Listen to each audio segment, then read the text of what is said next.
प्रदेशातील उन्नाव जिल्ह्यात एक अल्पवयीन मुलगी नात्यातील विवाहित महिलेच्या प्रेमात पडल्याने भलताच प्रसंग घडला। दोघी नात्यामध्ये नणंद भावजय असून त्यांची गेल्या 5 महिन्यांपासून मैत्री सुरू आहे। त्यामुळे दोघींनी विवाहाचा निर्णय घेतला। मात्र महिलेच्या कुटुंबियांना हा विवाह होऊ द्यायचा नसल्याने महिलेच्या कुटुंबियांनी बेदम मारहाण करून विष पाजल्याचा आरोप अल्पवयीन मुलीने केला। ही घटना बांगरमाऊ पोलीस ठाण्याच्या हद्दीत घडली आहे।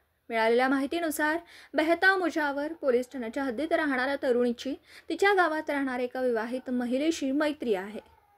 तरुणी या महिलेच्या घरी गेली होती। त्यांना लग्न करायचं आहे। या लग्नात महिलेकडील कुटुंबीय अडसर ठरत असल्याने त्यांनी कडाडून विरोध केला। उत्तर प्रदेशातील उन्नाव जिल्ह्यात एक अल्पवयीन मुलगी नात्यातील विवाहित महिलेच्या प्रेमात पडल्याने भलताच प्रसंग घडला। दोघी नात्यांमध्ये नणंद भावजय असून त्यांची गेल्या 5 महिन्यांपासून मैत्री सुरू आहे। त्यामुळे दोघींनी विवाहाचा निर्णय घेतला। मात्र महिलेच्या कुटुंबियांना हा विवाह होऊ द्यायचा नसल्याने महिलेच्या कुटुंबियांनी बेदम मारहाण करून विष पाजल्याचा आरोप अल्पवयीन मुलीने केला। लग्नात महिलेकडील कुटुंबीय अडसर। दुसरीकडे पीडित कुटुंबाकडून तक्रार आल्यास कारवाई केली जाईल असं पोलिसांचं म्हणणं आहे। या प्रकरणी तरुणीचा एक व्हिडिओ व्हायरल झाला।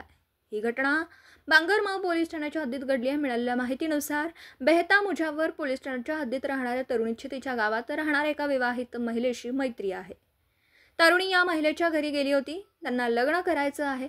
या लग्नात महिलेकडील कुटुंबीय अडसर ठरत असल्याने त्यांनी कडाडून विरोध केला।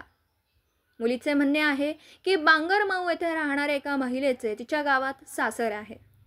विवाहित महिलेशी 5 महिन्यांपासून मैत्री आहे आणि तिचं लग्न करायचं आहे आणि तिला लग्न करायचं आहे। मात्र विवाहित तरुणीचे कुटुंबीय या संबंधावर नाराज आहेत। तरुणीचं म्हणणं आहे की ती तिच्या मैत्रिणीला भेटण्यासाठी येथे आली होती। तेव्हा विवाहितेच्या कुटुंबियांनी तिला पकडलं, जबरदस्तीने विष पिण्यास भाग पाडलं आणि मारहाण केली।